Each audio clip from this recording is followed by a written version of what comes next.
Welcome to Say More, the Powerhouse podcast dedicated to elevating the voices and journeys of women striving for the C-suite and those who've already conquered it. Brace yourself for candid conversations, illuminating interviews, and unfiltered insights as we delve into the triumphs, hurdles, and invaluable lessons learned along the path to success. Join us on this empowering journey where inspiration meets empowerment and wisdom reigns supreme. Get ready to ignite your ambition, harness your potential, and thrive alongside your sisters on Say More.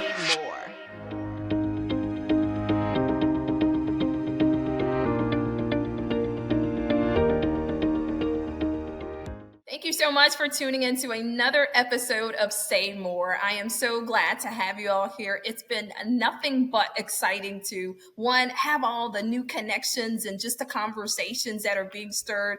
Those of you that are on Apple, those of you that are on YouTube, Spotify, iHeart, I have heard them. Thank you so much for the love, and thank you for your continued commitment to making sure that we can all learn and grow here. And my commitment to you is making sure that we have amazing guest speakers who are willing to share their stories. And here's a great thing. It doesn't matter where you are in your journey. And if there's someone that you believe that we really should be telling their story as well, please make sure that you contact me and we will make it happen. Remember, it's all about us investing in each other. And today, some more investing, some more golden nuggets to be shared. We have a special guest, and that's Nicole Guyton. She has a wonderful story that I am certain throughout that conversation, you will find yourself and you'll think, you know what, I connect here. Or there may be something that you think that you can add to it. So please do, let's keep the conversation going. But for right now, Nicole, thank you so much for joining the Say More conversation. Thank you. Thank you for the invitation. I guess to get us started, I think our audience would want to know what inspired you, because you have an amazing career that you really kind of landed in it. It wasn't necessarily a straight line. And we talk about straight lines and that really there aren't any straight lines. If so, then go get that lottery ticket. But there's usually not a straight line. So if that's the case, what inspired you to pursue a career in, community action and advocacy? And then if you would also share, I'd say start early in that journey, because you and I have talked, and so I don't want you to miss out on any pieces of it. So go ahead and go from beginning to end. Okay. So my journey in my career started as a kindergarten teacher. I was a kindergarten teacher in an inner city school. And when I started my very first, it was a portion of a year, not a full year. This particular class had gone through several teachers, both substitutes and permanents, and it was just that tough of an environment. And I was determined that I wasn't going to be the fourth. I think it was the fourth teacher that was turned out of there, right? By these 5-year-olds. It wasn't going to happen. So, and fresh out of school, like literally, I hadn't even graduated yet. Actually, when I started kindergarten teaching, I finished my internship, but I hadn't walked across that stage yet. Oh my goodness! But I was determined that I was not going to be one that was going to be turned out by these kindergartners. So I realized very early that I had to do more with them than just try to be their teacher. I had to get to know their families. I had to get to know the environment. I grew up very, I guess middle class-ish, environment. So I wasn't familiar with the challenges that certain communities face. Right. And so I had to dig into that. And once I did, I was able to connect with them. And I decided to stay for several more years at that school as a kindergarten teacher. But that is actually where it all was sparked, where it was just about helping. My life's work has been about helping children. But I know that in order to help a child, I also have to help the family. And I also have to, and that's where it began, was that understanding that it couldn't just be about children. It also had to be about families. And community action, that's where that's I mean that's the whole crux of it is working with that whole community, working with the aunties, the grandmas, the uncles, everyone that's in that household in order to make life better for the children that's in their space. So that's how we started. How I I started. love that spark because again, as we make our way, and I guess before I'm going to ask you this before I Hmm. actually make another comment. So, had you always wanted to be a teacher? Yes. Okay, Yes. I I love that. Yeah, I have two aunts that were teachers actually on both sides of my family. My dad's sister and then my mom's great aunt were also teachers. And I remember as a little girl teaching to my doll babies and my stuffed animals in the room. I had like this black um chalkboard. Can you believe that's how yeah, chalkboard that I would kind of say we had bunk beds in that room, so I would kind of stick it up on top of the bunk bed, and I would teach to my dolls and my stuffed animals. So I knew very early that that was going to be me. As my sisters, because I'm the next to the youngest, so as my sisters started to have children, of course I became babysitter. My little sister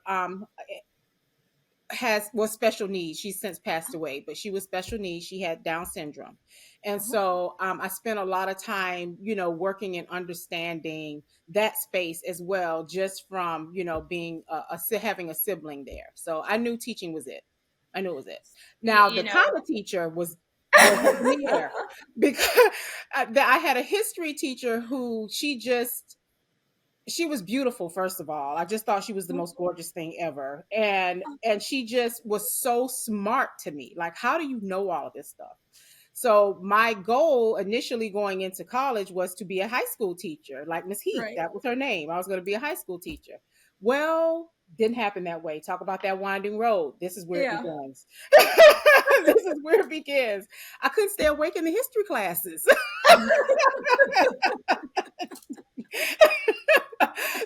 So I remember like calling my mom, and she was always that voice of wisdom and logic. And I was like, Mama, I cannot stay awake in these classes. What am I going to do? And so she just talked me through it.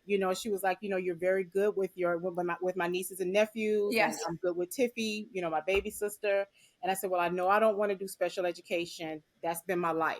I Right. know I don't want to do that. So that's how I landed in early childhood ed. Hmm. I I think it's so these stories to just level set our listeners about how sometimes you just know. I mean, Hmm. I've shared throughout when I was interviewed. You're like, "What do you want to be?" And I said, "Well, at 14, I can pretty much say to you that I Hmm. knew I wanted to be a CEO. I knew that I wanted to be a CEO. Wow. Didn't know how or what that path was going to look like, but I knew I wanted to be a Hmm. CEO. Hmm. And so it's amazing how that gets supported and nurtured by those that are in your life, especially teachers. So Hmm. Laura Young, my English teacher, high schools, 12th grade, she's the one I call it that gave the permission to dream, and it said, what, you Hmm. go write that down that you want to be a CEO, and then lo and behold, it happened. So that's great that you knew that and you actually had the support system because Yes. again, it would say more. It is about the support system that we have along the way. It can be family, it can be outside the family, but Hmm. really having that.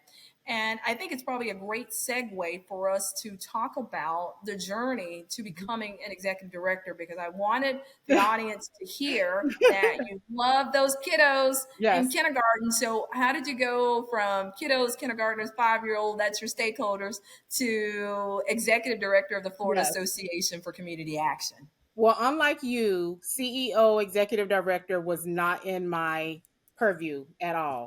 I no, I was going to because it took me a long time to finish undergrad. That's a story for a different day. Just know that I had a good time in undergrad, okay?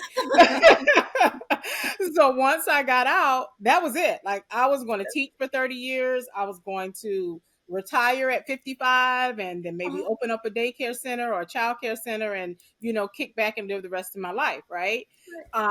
Well, it didn't quite happen that way. I had a principal that initially hired me in. She exited, and another principal came in. And I can say her name, Dr. Karen Grant. She I'm a product of someone seeing something in me that I didn't see in myself. Right. And she saw something in me that I had no idea was even there. She helped me to recognize it because she kept asking me to do things Yes. that were beyond anything that I ever thought I could or would do. Right. She asked me to, to write science curriculum for the county, Uh-huh. kindergarten teachers, kindergarten curriculum for the county. Uh-huh. So, and I didn't realize how big that was until later when my name was on the front of the on the curriculum written by Nicole Guyton. I'm like, wait a minute, it was huge. So, and then she would tap me for just other things. Like she came in and she said, Miss Guyton, I want you to do a reading workshop, and I did have good scores. I did. I really worked. I wanted to make sure that when my children left me, Hmm. they left me ready. They left me Right. ready to go on to the first grade, and to the rest of their educational experience. So I dug into just kind of learning how to teach 5-year-old. I Yeah. didn't know how to teach. You're not given that in college, right? You're given the Right. basics. So, but she noticed that, and she said, "I want you to do a presentation for the kindergarten teachers in the district." And I said, "The entire district?" And she said, Yeah. "Yes, the entire district." I'd never done that before, but you don't tell your principal no. I said, I said, okay, I'll figure it out. And Right. sure Right. enough, I figured it out. I did the presentation, and it was in that moment that I realized that I really enjoyed teaching adults too. Ah. But I also didn't realize that she was also watching me for something similar to that, Yes. as a career.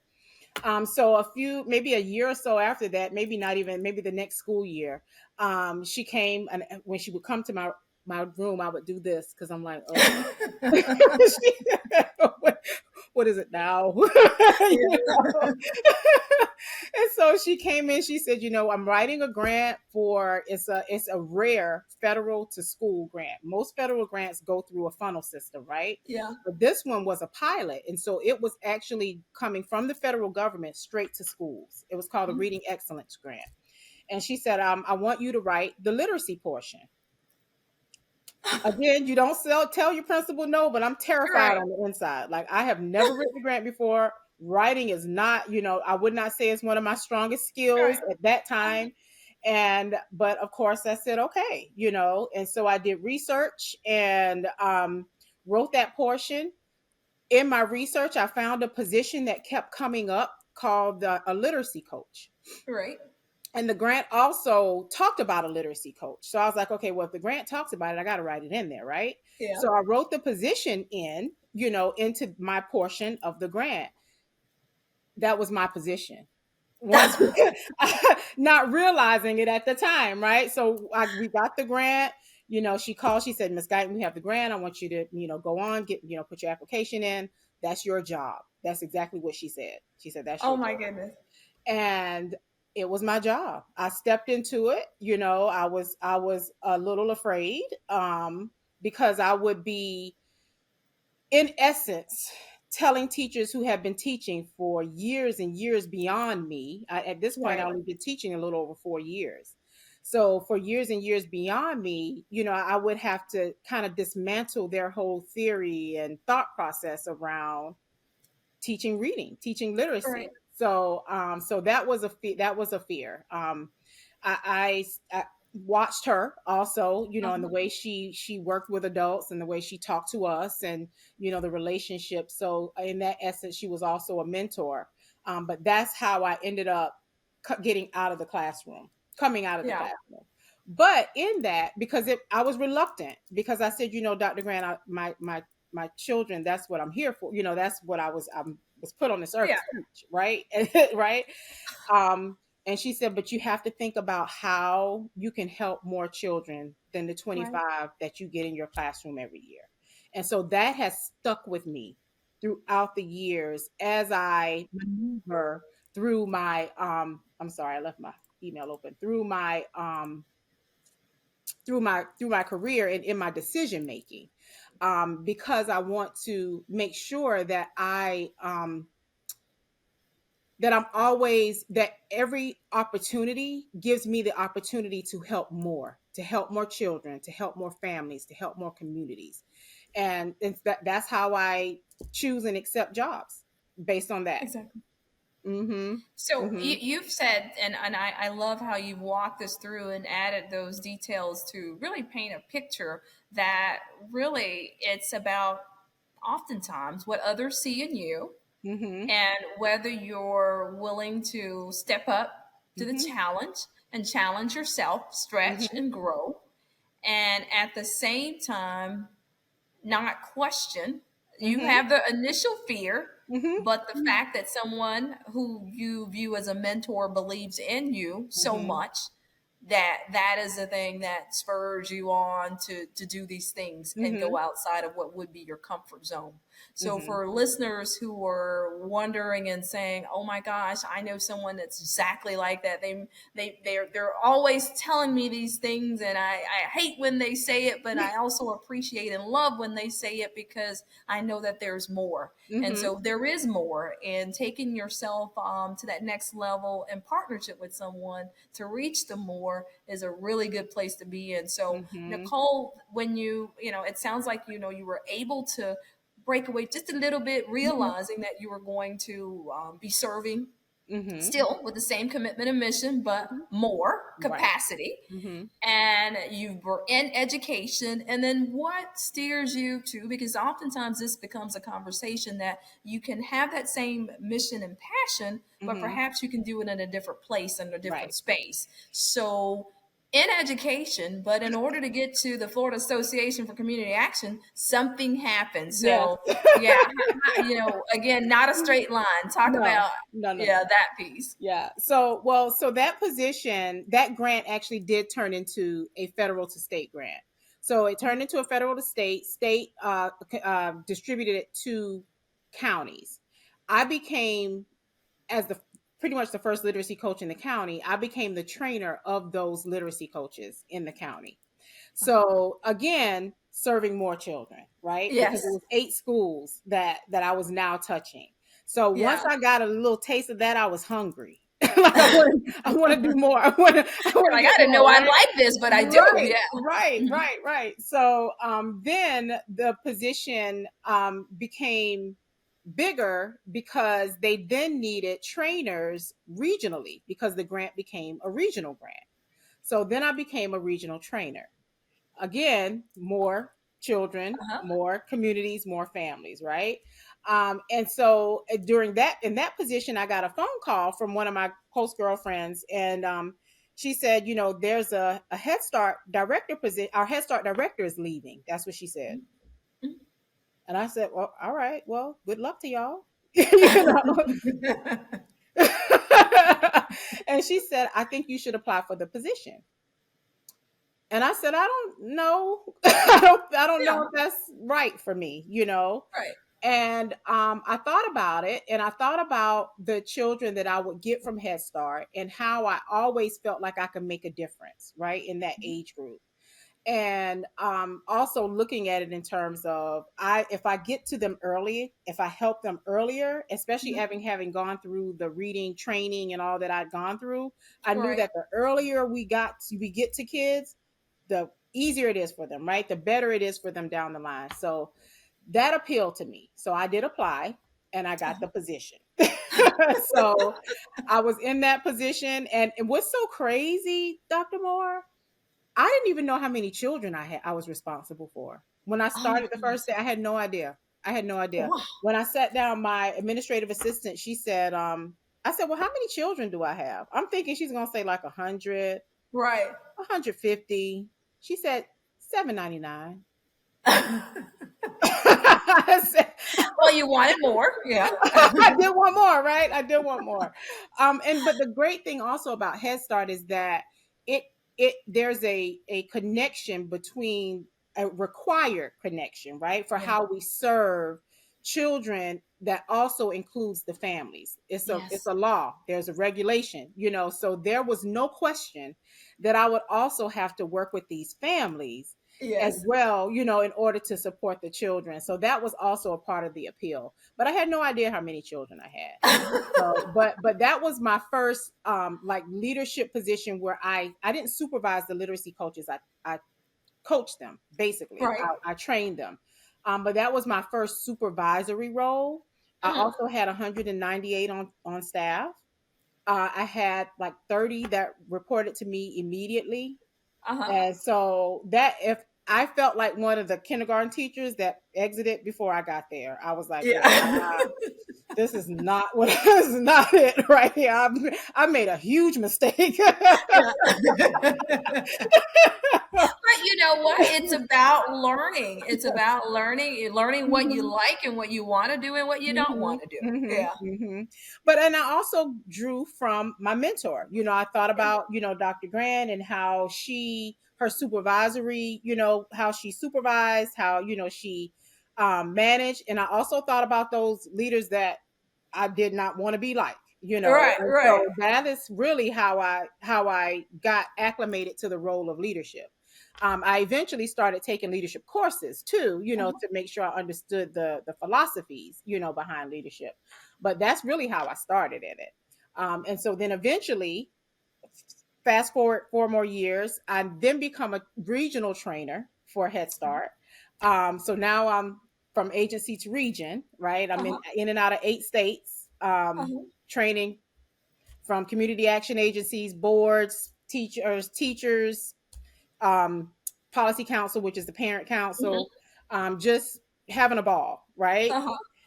And so I end up going to one particular agency that was in crisis.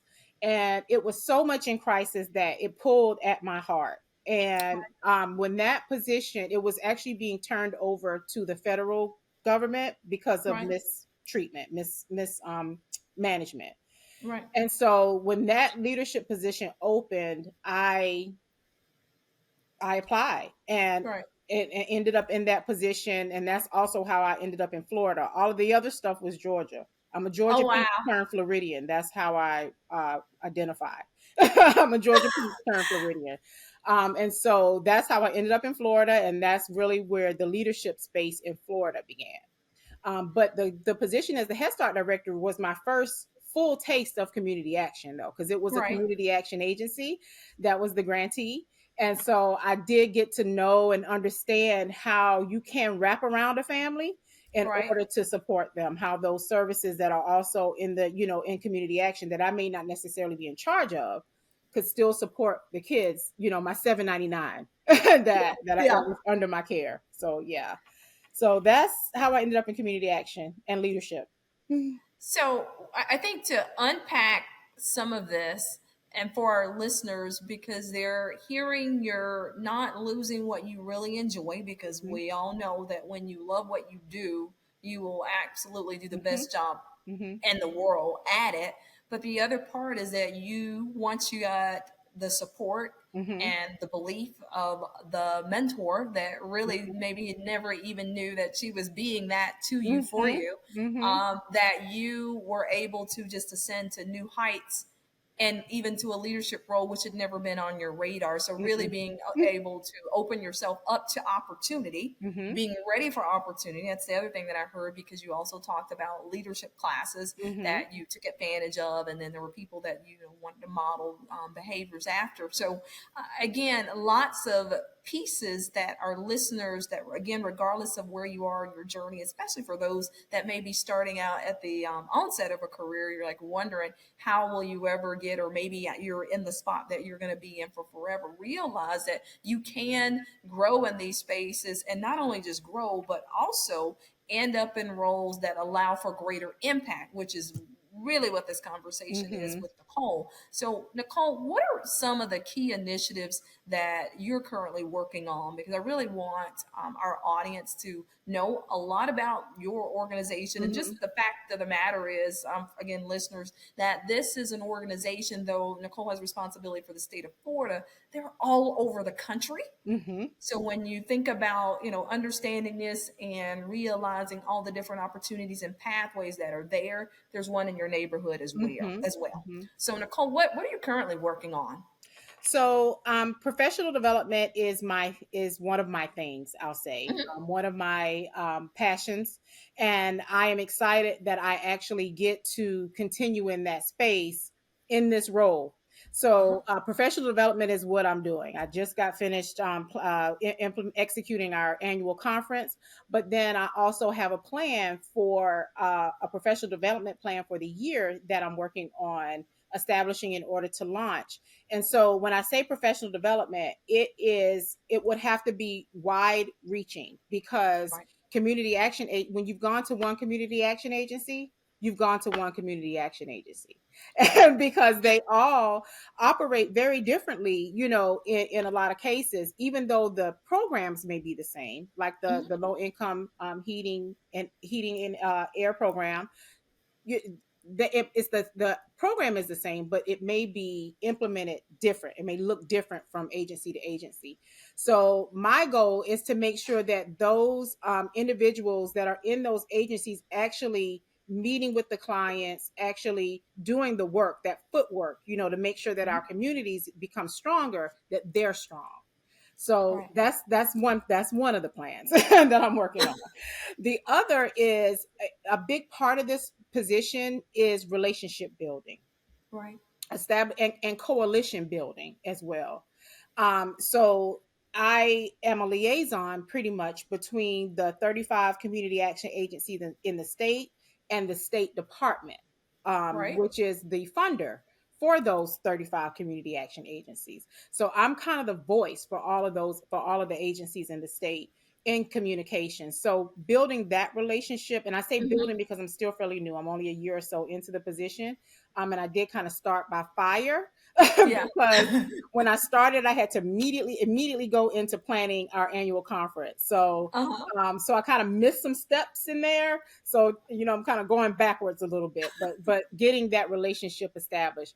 And another thing I want to do is build our advocacy voice in the state. The state of Florida is different. Right. It is different, right?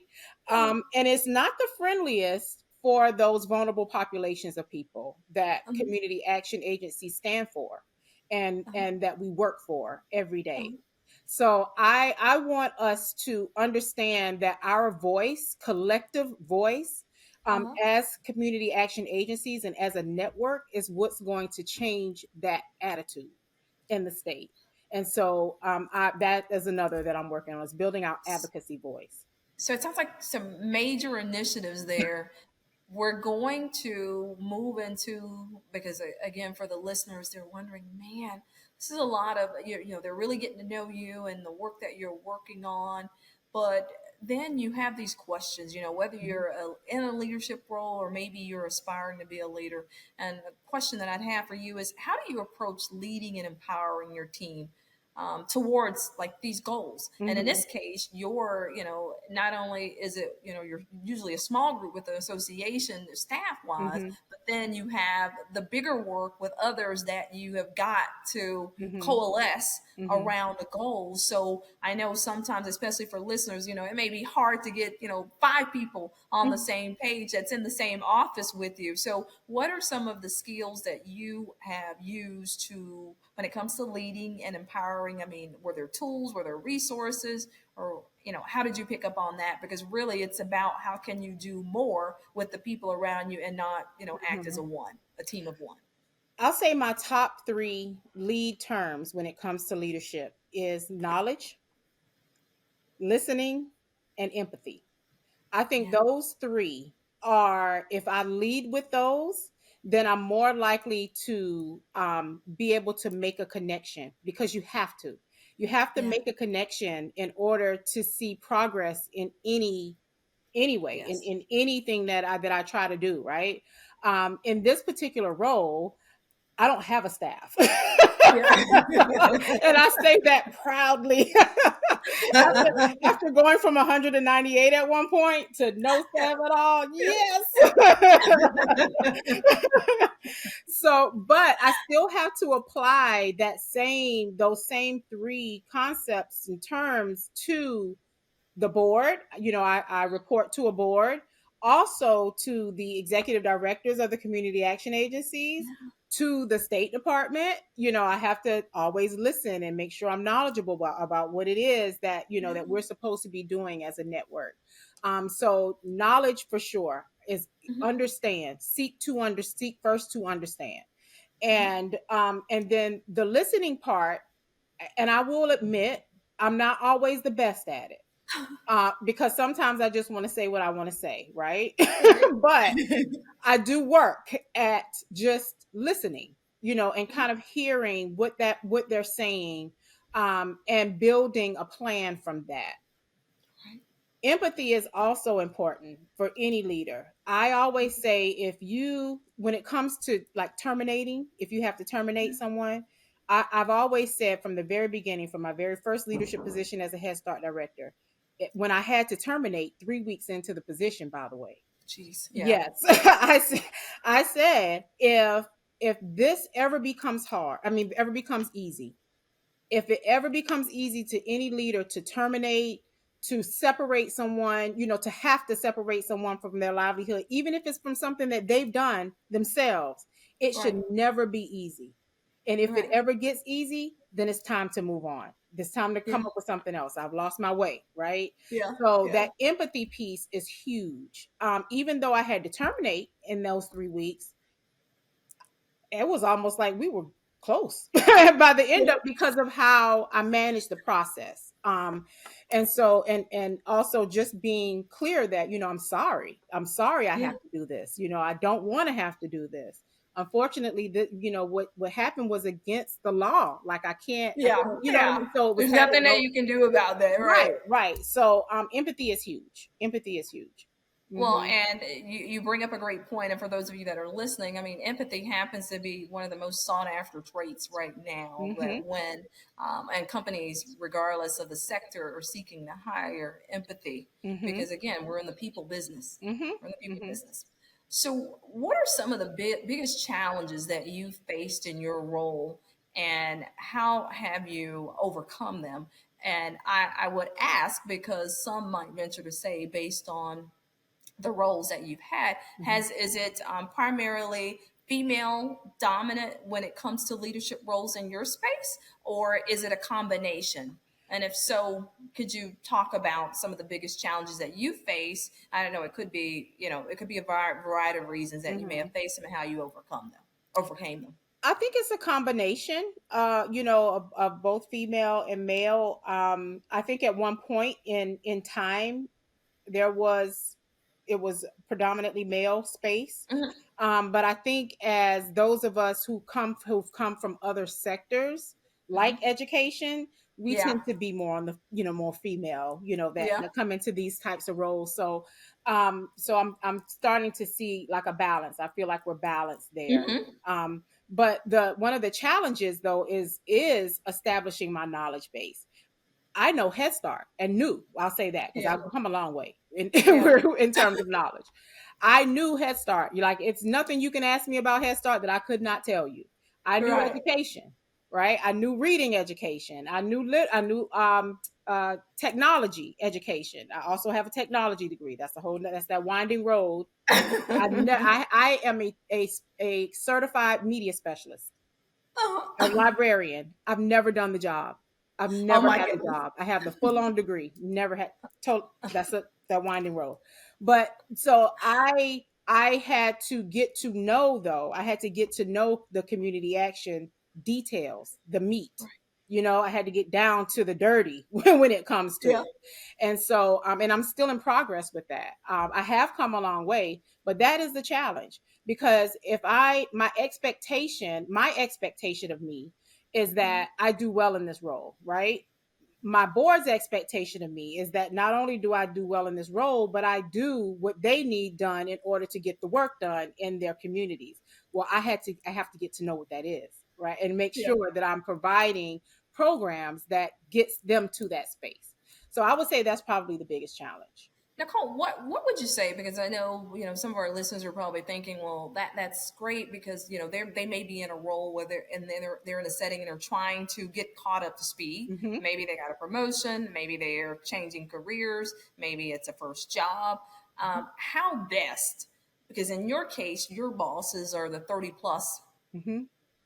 executive directors around the Mm-hmm. state that are Mm-hmm. leading these agencies that roll up and you report to them.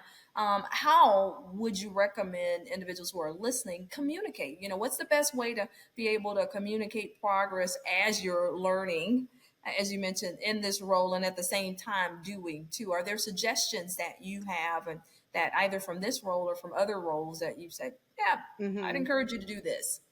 I just, awareness is key.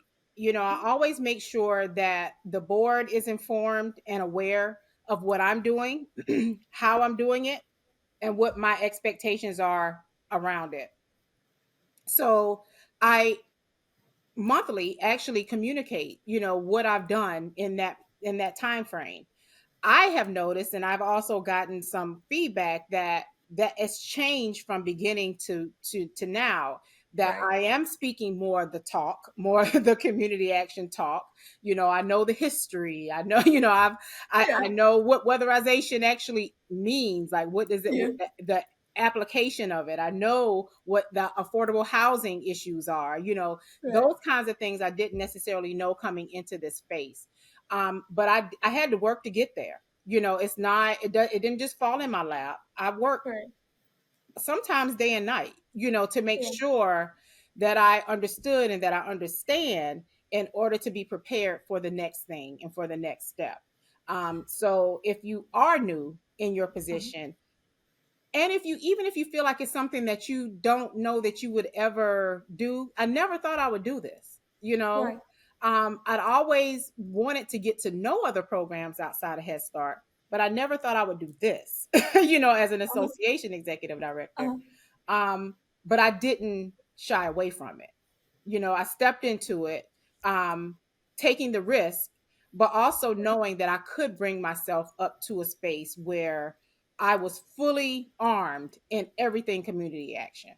Um, but you have to work for it. Like, there were times when I was up good part of the night just trying to Trying to understand. understand it. Hmm. So, what I think you offer, because again, you had exposure to one program within that whole community action umbrella. Hmm. So, it sounds like a recommendation and suggestion is to really go beyond and Hmm. explore other areas. You have no idea where you'll ultimately end up, Hmm. and perhaps you may end up in a leadership role, much like Nicole's. The thought is that if you're learning, making sure that we always hear it, learning for life, Hmm. Hmm. it's a thing that has to happen, Hmm. because one, you're preparing yourself for opportunity, but you're also making sure that you're nimble enough that if you get into a role, much like Nicole, you are equipped to, yeah, you're going to have to work, but you're prepared to meet that challenge. Hmm. So, Nicole, when you think about, a particularly memorable success story or moment from your time as an executive director, what just starts there? I mean, is it going to be that conference, Yes. that annual conference, that That's sigh of relief? So, talk to us about that. What made that a memorable moment that you're like, okay, this is why I'm in it. Yeah. So I plan an annual, a part of the role is to plan an annual conference, right? The annual conference is designed to support the entire network of community action agencies in the state. And it also is a opportunity to make sure that the agents or support the agencies in connecting with the state, and with the state organizations, but also connecting with each other. Uh, Right. I felt strong in that space because I'm a professional developer. Right. Also an event planner, yet another story. That's another aside. Using all your So, skills, yes. yes. So I was able to bring that together. But I the also I planned two of them inside of 15 months. Yes. Yes. So Huge. Huge. right. So Huge. because they are originally supposed to be in May, and last year we had like a state issue where we had to move it to August.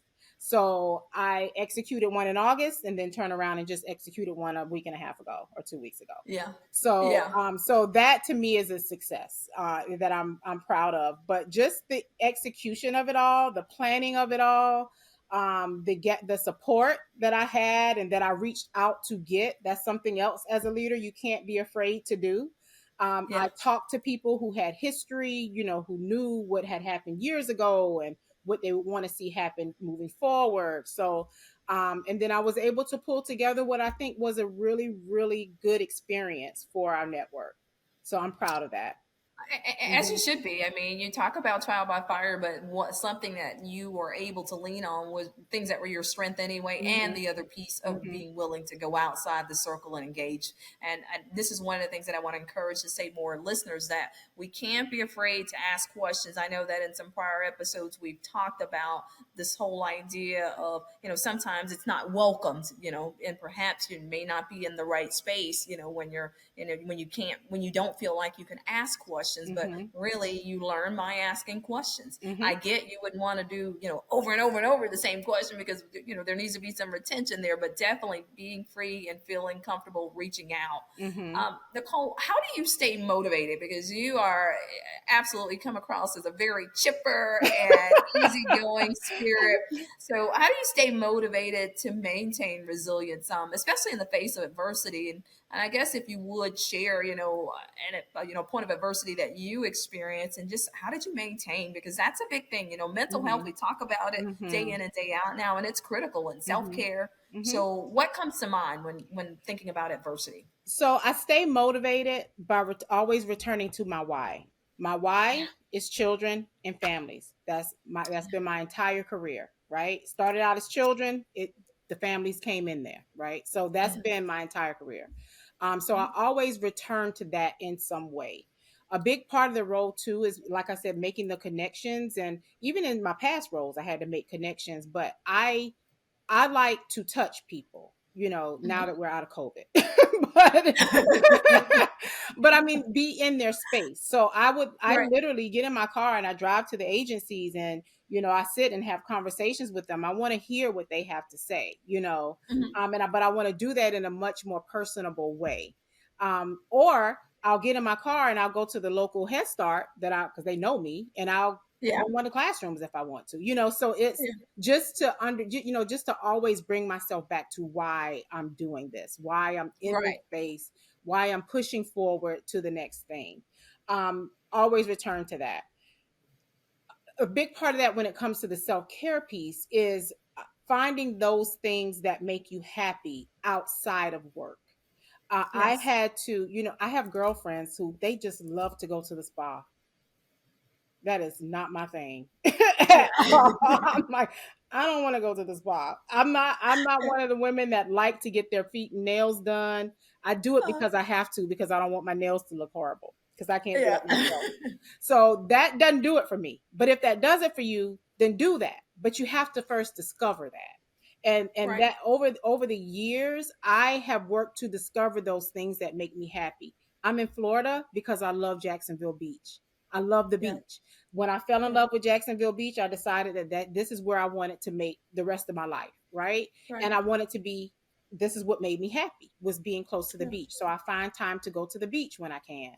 I Yeah. will tap out, you know, uh, about maybe 2 weeks before the conference. I called my board chair and I said, I have to tap out for the day. Like Yeah. I can't engage. I can't engage Yeah. today. Yeah. I will be back in tomorrow. I promise Right. you, Right. And so, but being bold enough to say that, and Right. bold enough to understand when you're at that point, because Yeah. that keeps you from tipping over, and from also um, maybe sometimes even damaging relationships that you've already built, just because you're exhausted, just because you're tired, Exactly. so Exactly. it's better to just back out. I work out 5 to 6 days a week. That's become a part of my love. I am a amateur gardener. Uh-huh. So I found those things that give me peace, that calm me.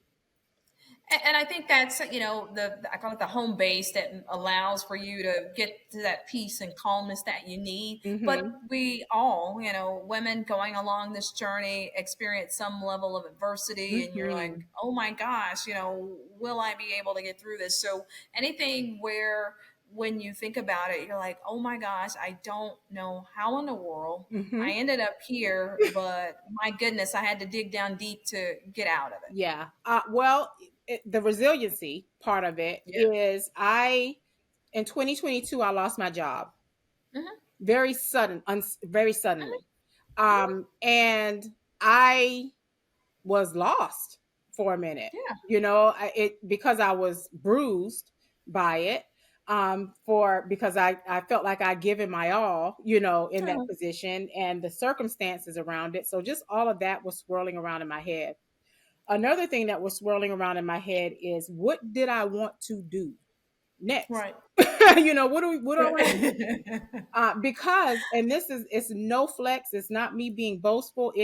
I'm a believer, and Right. I know that it's God's grace that I have Right. so many options, and Right. so, but that is also a curse in a way, because I'm like, okay, what do I want to do? Do I want to be Right. a media specialist? Do I want to go back to teaching? What do I want to do here?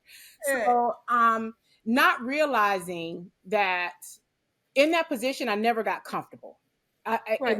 It never really fit. I wanted it to Right. fit, and I was working for it to fit, but in retrospect, I never got comfortable.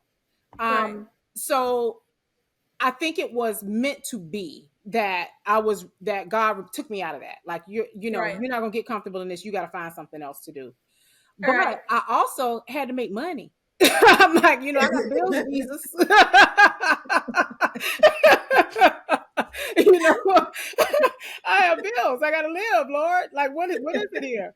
So, but it was then that I realized my strength, Right. and one of my strong suits was a mix of my ability to think logically, but Right. also emotionally. A lot of times as Black women, for sure, we get beat on because we're emotional or because we show Uh-huh. emotion, right? Uh-huh. But we have to. We're humans. You have to Right. at some point insert some humanity in Right. into what we do. And so, and when I say, the feeling part, I wanted to make sure that what I pursued and what I got into next was something that I was going to love, something that I Right. was going to love, something that I was going to enjoy, something where that I could also make that solid impact, right? Right. And so I just took some time, as much as my finances would allow, to figure that out. I'm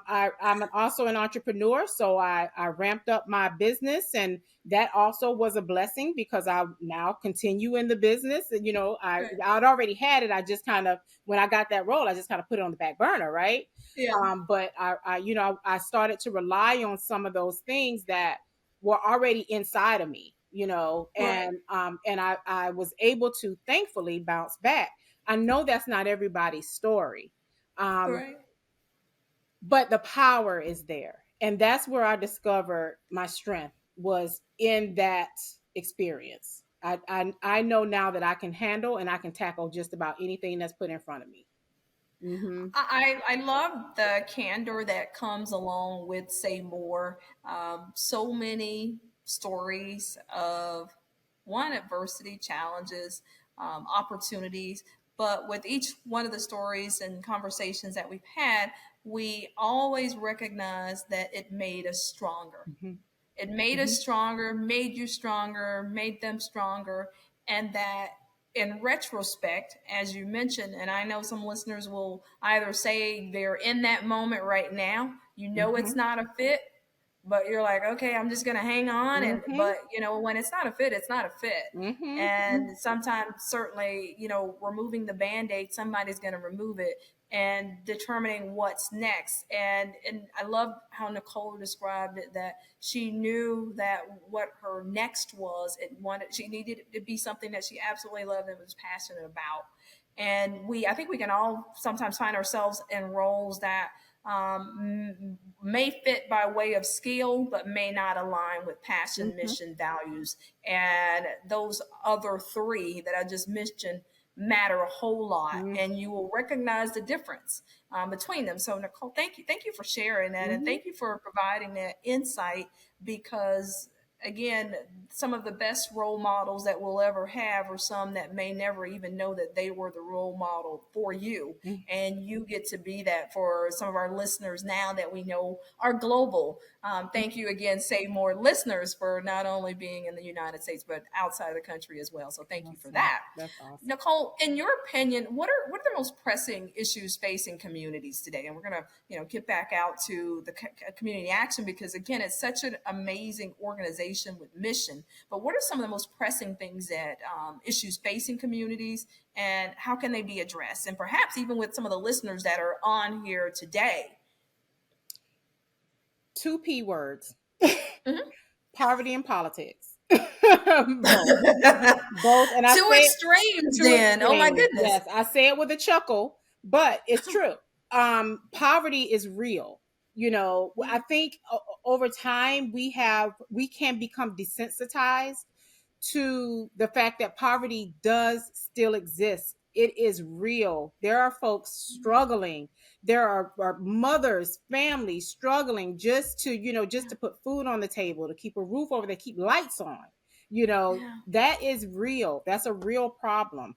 The political side of it is that in a lot of cases, politics will beat those individuals up that are in poverty like it's their fault. yeah, yeah. Like it's your fault that you're in poverty. No, it's not. And maybe in a few of the cases, right? In a few, Right. maybe. But the majority of people don't want to be in poverty. I don't want to be, they don't want to Yeah, be here.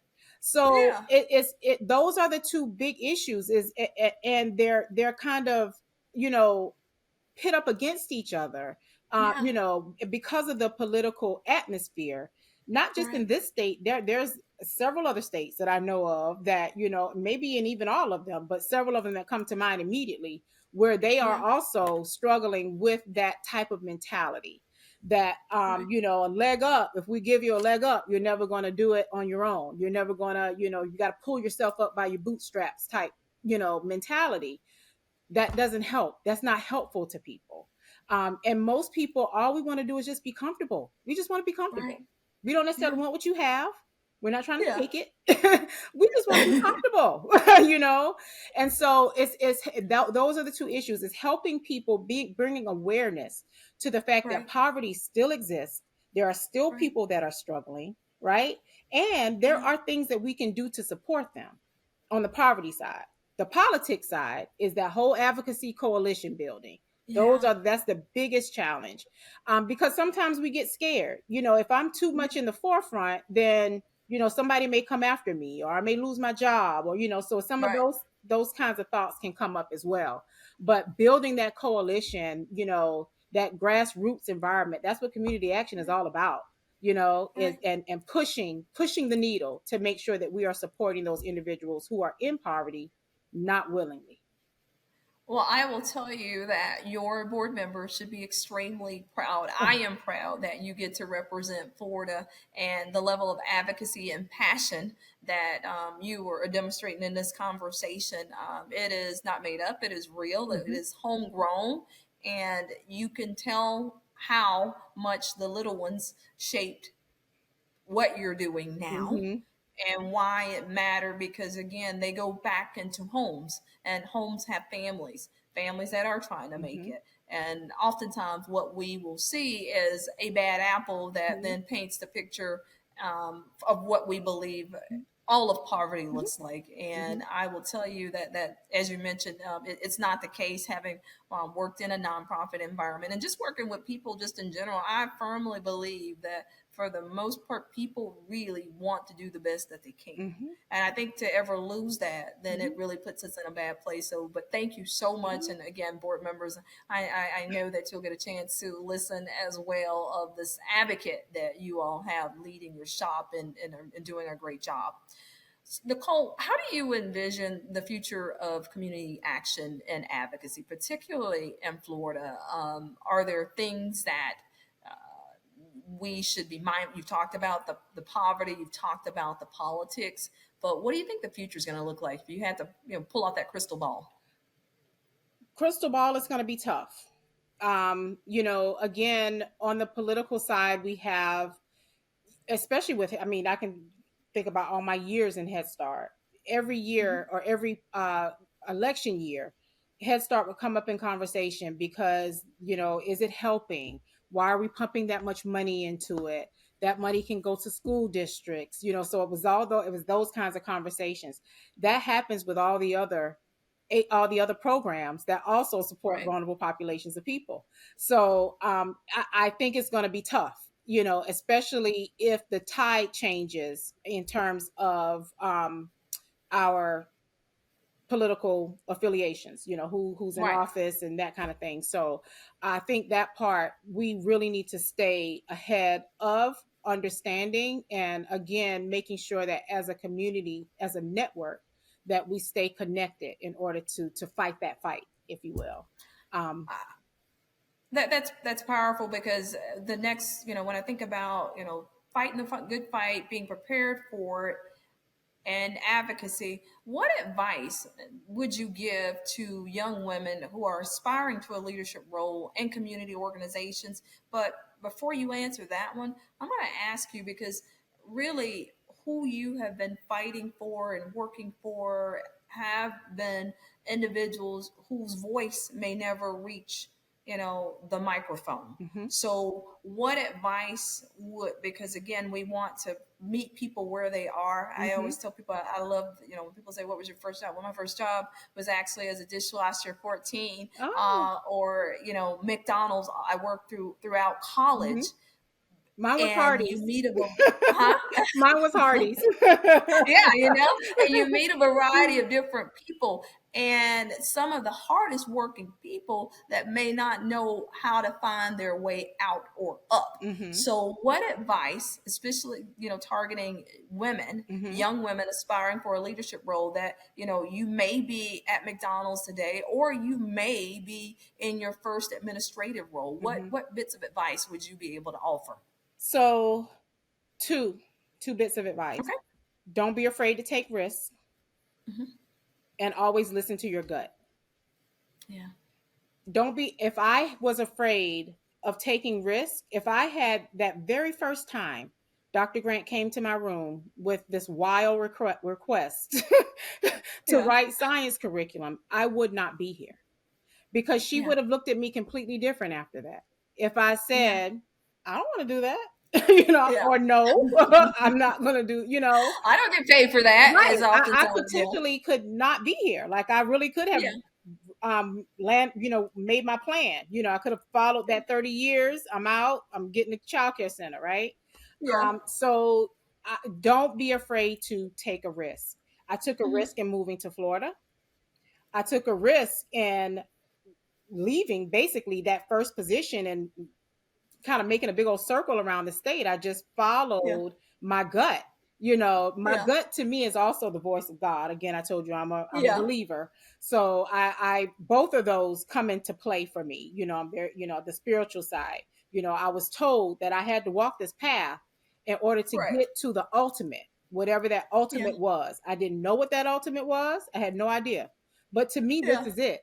I am now in a space where I have autonomy as a leader. Yeah. I have respect as a leader. I have some control of my environment, Yeah. and Yeah. also some control in terms of helping those individuals who need it the most. So don't be afraid to take risks. That I've seen so many women that will second guess themselves, or talk themselves out of doing something that they have the full capacity to do, To do. and that could lead to something completely different. Can lead to something Lead to beautiful. something completely different, Mhm, and don't let one setback be the setup for not doing what mhm. you know you have the ability to do. Absolutely. If I'd done I that when love I it. lost my job in 2022, who knows where I would be? If I had not Yeah. taken the time to figure out where I wanted to go, if I just landed in something, who knows where I would be? I love it. I Mhm, love it. So, how do you balance you talked about professional responsibilities with personal wellness, and you said, find those things that you love. mhm. Um, is there any other I call it this whole mental space, because there are activities that you can do, but then Mhm. there's the mental health piece. Is there anything that you do that you like, hey, this is what and how I stay grounded? Mhm. Is there a network? And I think I'm going to, look to how do you involve other people in that journey, like of maintaining that, whole Mhm. wellness and self care? Is that girlfriends? Is that a new mentor that you got since you're in this role, or how Mhm. does that work? Well, my family is number one. My family, we're tight. I actually was home over the holiday, over the holidays, and it was torture to leave this morning. Sometimes it's really hard to leave home because we get along, we have a good time, but they keep me grounded, and they also keep me from losing it. For lack of a better way of putting it, they keep me from, kind of tipping over the deep end in a Yeah. lot of ways. So, and then also my girlfriends, I do have some, and friends in general, not just girlfriends. Yeah. I have several male friends that are also very strong, and that I do lean on in certain situations as well. But just keeping that network of strong individuals, logical, empathetic, just Mhm. always. I have one girlfriend, I promise you, I tell her, nobody rides harder for a friend than she does. I mean, she Oh, wow. will she Yeah. she is that friend, right? And so having those kinds of people around me helps keep me grounded. I have engaged in therapy over the years. Mhm. I had some issues with finances, and I had to get beyond that space, forgive myself for some things that had gone on. So just and it helped. It works. I think everybody needs it. I probably need to be back in it right now, to be perfectly honest with you. But I will say that if you feel like you need to talk to someone and you don't have anyone in your space that you can talk to, then you definitely need to seek therapy. I went to blackgirltherapist.com, I think it is.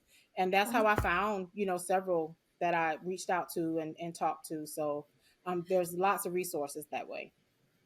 And again, appreciating the conversation that we're having, because Say More was really born out of the notion of that. There are people that, and you hear all these conversations of that, man, I wish someone had been in my corner. I wish there was someone that I could talk to. I wish. And I said, we're going to create a forum. And it starts with doing it. Mm-hmm. And I have not been at a loss of finding individuals like yourself that are willing to share and invest and give sage advice Mm-hmm. to those that are listening and those that they know in their network. And it's really, I hate for this conversation to come to an end, but there is one question that I'm going to ask Okay. you. And that's, what's the one thing you wish you had known when you started your career? I'd say you're at the onset of your career, because originally I was thinking community action, but at the onset of your career. So, what would you tell your 20-year-old self? What would that advice be, That that the if you could look possibilities are back and say, endless. The what was possibilities, that? the possibilities are endless. I wish I'd I love it. known that then, the possibilities really are endless. And I believe that. I could go on from here and do some. I can be, president if I wanted to be. That's how I feel. Yeah. The Yeah. possibilities are endless. You just have to trust your gut and don't be afraid to take risks. And you know what? We're going to call that drop the mic. And I want to thank our Say More listeners for joining us for this session and episode. Please do remember to like, share, and of course, subscribe. Make sure your friends, your colleagues, your coworkers, everybody's a part of this. Nicole, thank you for your genuine, authentic conversation that you brought to this conversation, and nothing but success in your future. I Thank know you. it, and Thank I you see so it, much. and I feel it. So thank you so much. And until the next episode, remember to say more.